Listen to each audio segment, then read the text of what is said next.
persistent, you can much more.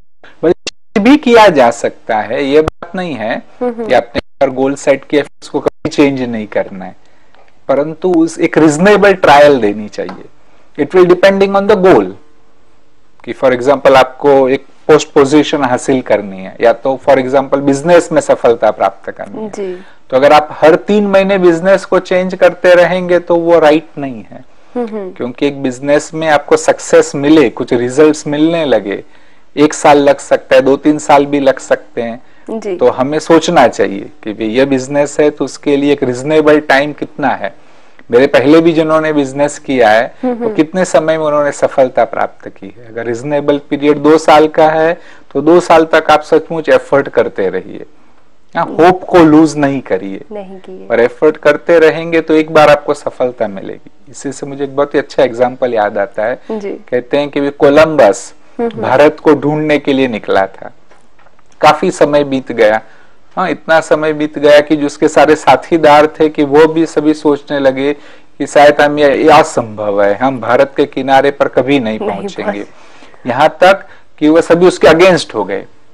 सोचा कि इसी को खत्म कर दो तो फिर हम वापस जा सकते हैं, नहीं तो शायद हम भी मर जाएंगे.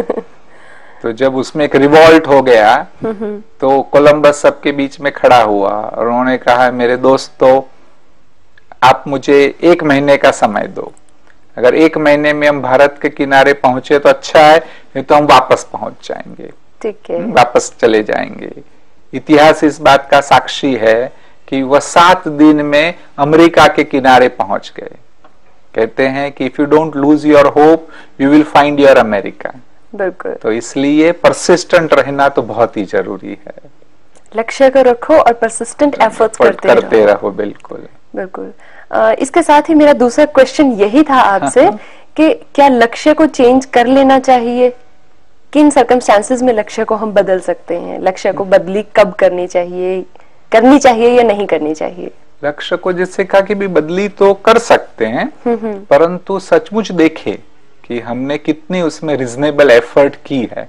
सचमुच अपने रिजनेबल एफर्ट की है तब फिर शायद चेंज कर सकते हैं. तो ऐसा भी होता है कई बार कि आपने एक लक्ष्य को निर्धारित किया, वहां तक पहुंचे आप, तो फिर आप उसके भी आगे भी लक्ष्य आप रख सकते हैं. जैसे एजुकेशन की बात है कि एजुकेशन में आपने लक्ष्य रखा कि मुझे एमडी होना है, तो हमने पढ़ाई की, हम एमडी हो गए. फिर अब उसके आगे आपको लक्ष्य निर्धारित करना पड़ेगा कि मुझे एक बहुत बड़ी हॉस्पिटल स्टार्ट करनी है. तो दैट बिकेम योर माइलस्टोन.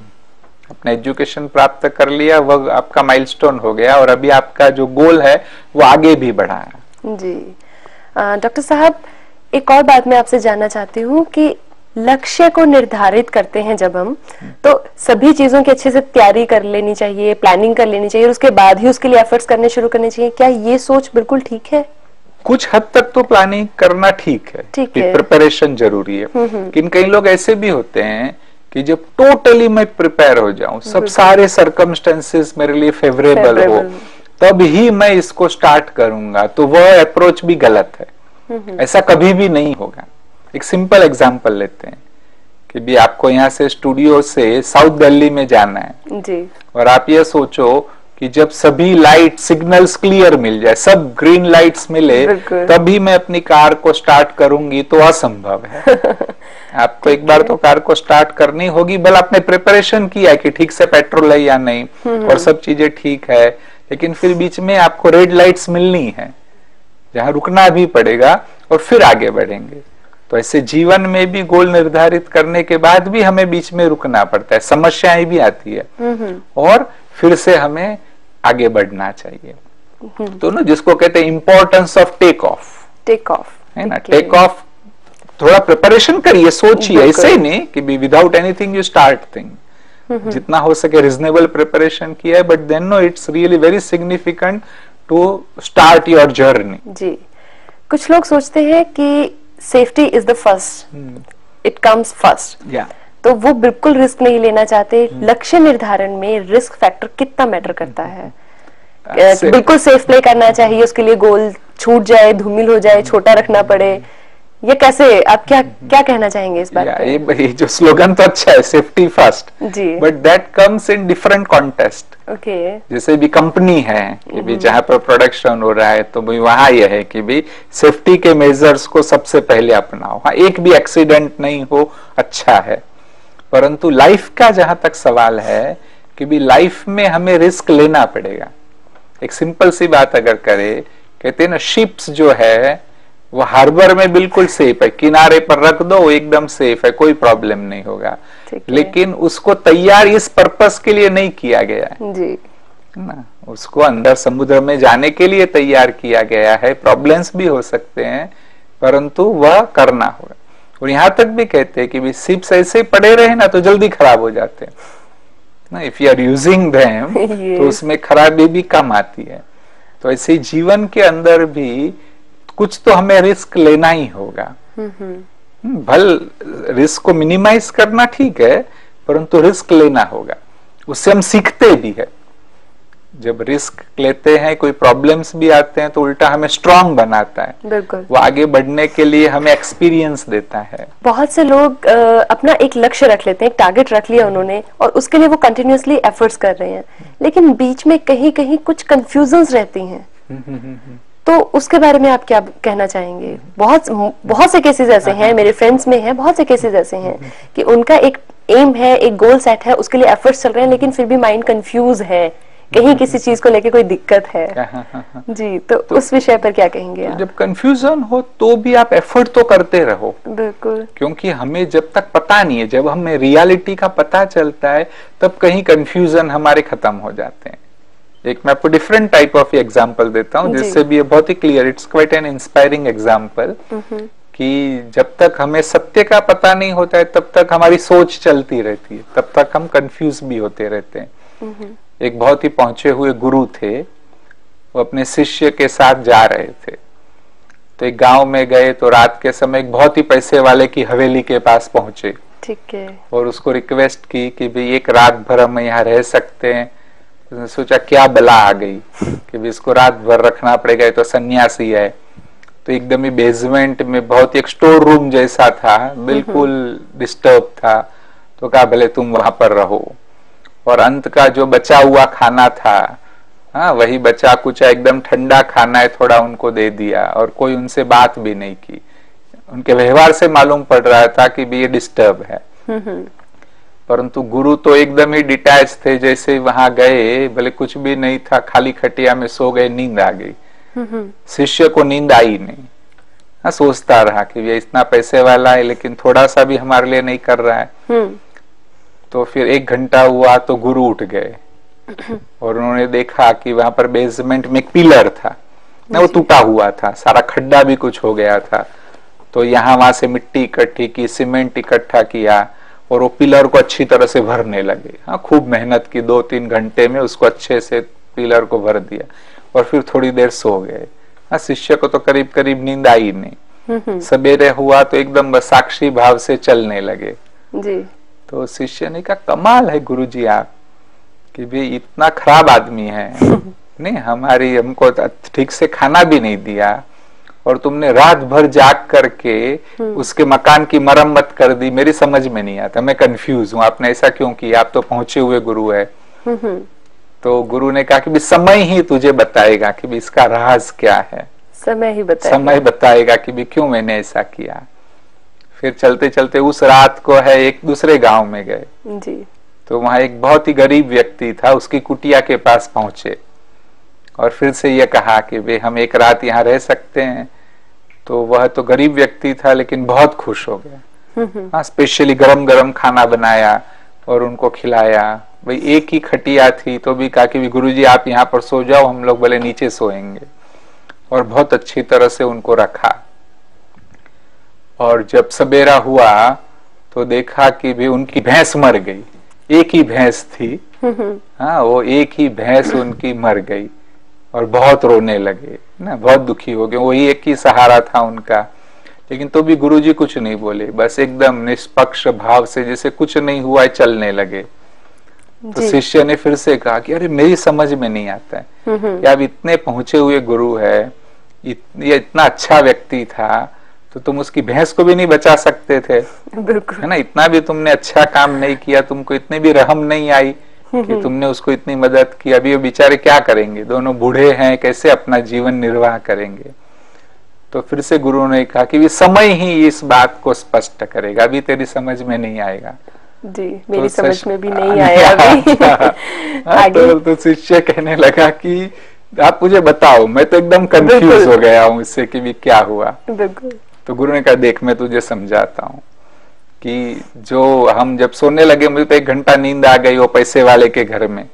फिर मैं जागा तो मुझे पता चला कि भाई ये जो इसका वो फाउंडेशन था उसके नीचे बहुत सारे हीरे हैं, वो छिपे हुए थे। अच्छा जी। तो मैंने इसीलिए उसको अच्छे से भर दिया कि उसके हाथ में वो हीरे नहीं आए। नहीं तो उसके हाथ में हीरे वो आ जाते तो और भी अहंकारी बन जाता।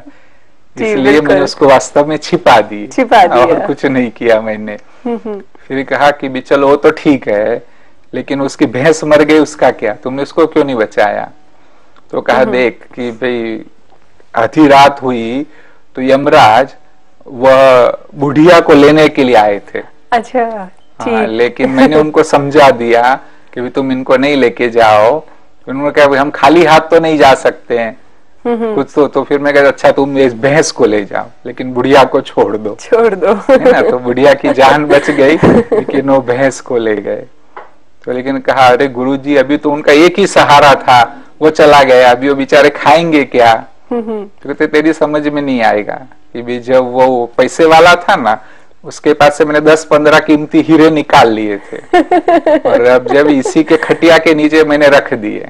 जैसे ही उनको वो हीरे अब तक तो मिल गए होंगे और शांति से अपना जीवन निर्वाह कर सकेंगे। तो ये बात मुझे इसलिए याद आई कि ऐसे कई बातें हमें जीवन में समझ में नहीं आती, इसलिए हम कंफ्यूज होते हैं।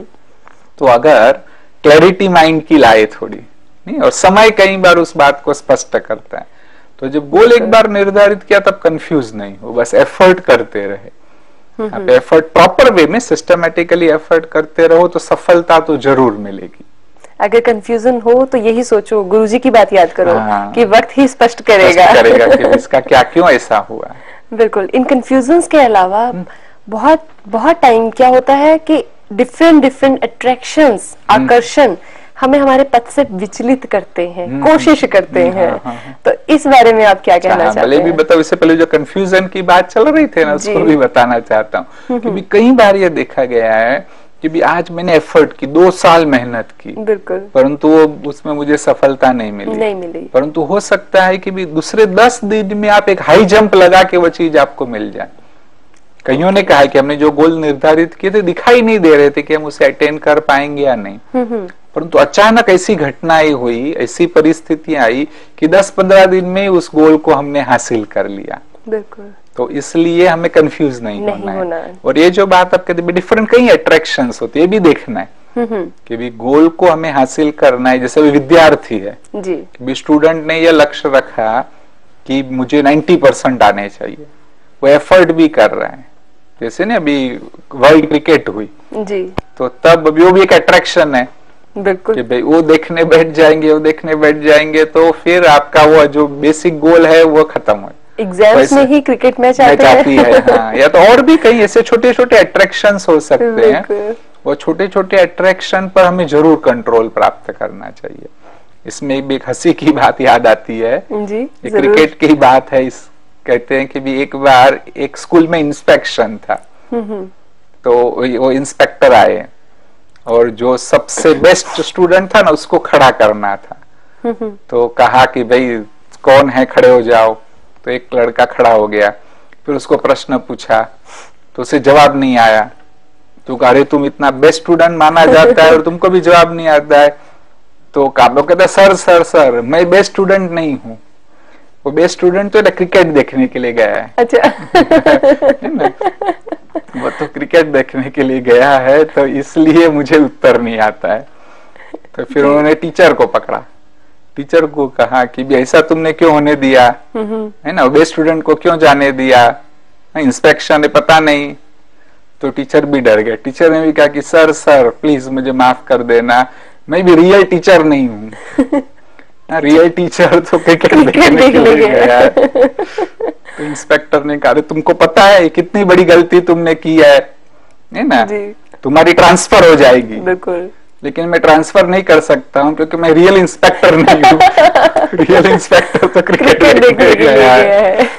तो ऐसे देखो कहीं अट्रैक्शंस होते कि जो कोई भी उस पर कंट्रोल, मैंने जब ये पढ़ा तभी अच्छा लगा कि देखो कई लाइफ में ऐसी चीजें हैं कि A to Z सभी उसके अंदर फंसे हुए हैं, और उसी के कारण जो जो रियल चीज हमें लाइफ में अटेन करनी चाहिए हम नहीं कर पा रहे हैं। डॉक्टर गिरीश, आपने बहुत अच्छी बात बताई कि अलग अलग अट्रैक्शंस में फंसे होने के कारण हम अपने गोल को भूल जाते हैं। हमें अपने गोल के लिए निरंतर कोशिश करती रहनी चाहिए और अपने लक्ष्य तक पहुंचना चाहिए। इसके साथ ही एक और चीज मैं जानना चाहती हूँ, निरंतर मतलब हमें डिटर्मिन्ड रहना चाहिए। कितनी डिटर्मिनेशन होनी चाहिए, कहीं उसको फेड आउट नहीं होने देना चाहिए, इस पर आपकी राय में जानना चाहती हूँ। डिटर्मिनेशन तो 100% जरूरत है, क्योंकि अदरवाइज आप परसिस्टेंट नहीं रह पाएंगे जी। और डिटर्मिनेशन की जरूरत है सेल्फ एम्पावरमेंट। आज लोग ना थक जाते हैं, आज क्यों परसिस्टेंट एफर्ट नहीं करते हैं, क्योंकि लगता है कि अभी हम थक गए, इसको छोड़ दो, फिर और कुछ प्रारंभ करेंगे।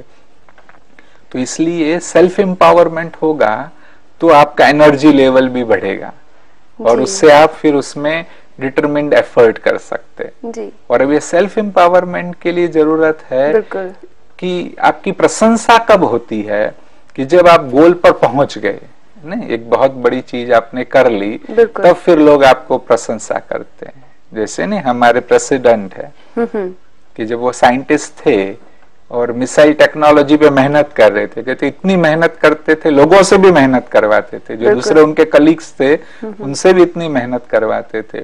जब तक हमारी मिसाइल्स तैयार नहीं हुई, जब तक उसका एक्सपेरिमेंट नहीं किया, लोग उनको जानते नहीं थे या तो उनकी प्रशंसा नहीं होती थी। नहीं, जब एक बार मिसाइल सक्सेसफुली तैयार हुए, डिफरेंट जनरेशन के तैयार होने लगे, तब उनकी प्रशंसा हुई। तो वह जो टाइम पीरियड है वह टाइम पीरियड बड़ा इंपॉर्टेंट है। और तब मेरे अनुभव में भले कोई हमारी प्रशंसा ना करे जी, परंतु हम अपने आप की प्रशंसा करें, हम अपने आप को रिकॉग्नाइज करें कि भले गोल तक पहुंचा नहीं हूं लेकिन मैं मेहनत तो कर रहा हूं। बिल्कुल, कि मैं रोज 12 घंटे 15 घंटे एफर्ट कर रहा हूं, दैट इटसेल्फ इज गुड। बिल्कुल। और then know you treat yourself, you start respecting yourself. ऐसे अगर हम अपनी प्रशंसा करने लगेंगे तो वह भी एक प्रकार से सेल्फ एम्पावरमेंट है और उस गोल तक आप पहुंच सकेंगे, मोटिवेशन मिलेगी, एंथुसियाज्म और ज्यादा रहेगा आपका जी। दूसरे नहीं देते हैं, खुद तो लेनी ही पड़ेगी। अधिकतर तो हम औरों से एक्सपेक्ट करते हैं, बिल्कुल, कि मेरे सुपीरियर्स मुझे मोटिवेट करे, मेरे कलीग्स है मुझे मोटिवेट करे, वो नहीं करेंगे। उल्टा यहाँ तक होगा कि आपको डिस्करेज करेंगे।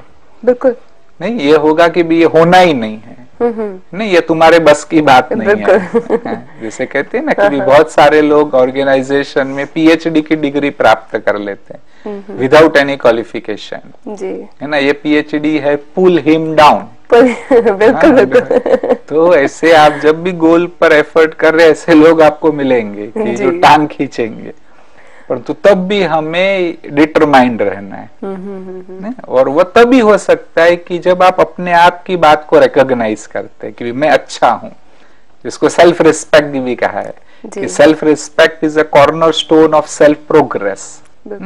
तो आपको सेल्फ रिस्पेक्ट होगा तो डिटरमाइंड एफर्ट है वह कर सकेंगे। तो सेल्फ एम्पावरमेंट की अभी आपने बात की, इस पर थोड़ी सी और रोशनी हमारे व्यूअर्स के लिए आप डालेंगे कि कैसे हम अपने आप को सेल्फ एम्पावर करें, कैसे करें, क्या तरीका रहे, कैसे कर सकते हैं। अच्छा हाँ, जी हमारे दर्शकों को जरूर बताइए। हाँ, यह भी सेल्फ एम्पावरमेंट के लिए हमें ये देखना है कि मेरे में क्वालिटीज कौन सी है। हम सब में है, लेकिन कई बार हम रिकॉग्नाइज नहीं करते अपनी क्वालिटीज को जी।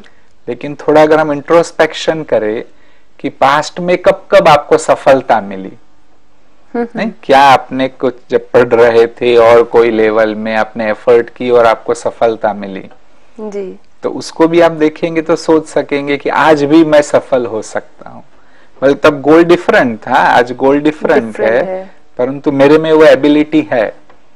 इससे भी व्यक्ति को एक सेल्फ एम्पावरमेंट हो सकता है। दूसरा ये भी देखो कि भले इस समय आपको रिकॉग्नाइज लोग नहीं कर रहे हैं, लेकिन पास्ट में भी किसी ने आपकी प्रशंसा की है, आपके पेरेंट्स ने, फ्रेंड्स ने और किसी ने, बिल्कुल, तो उस बातों के बारे में भी उसे भी याद करो।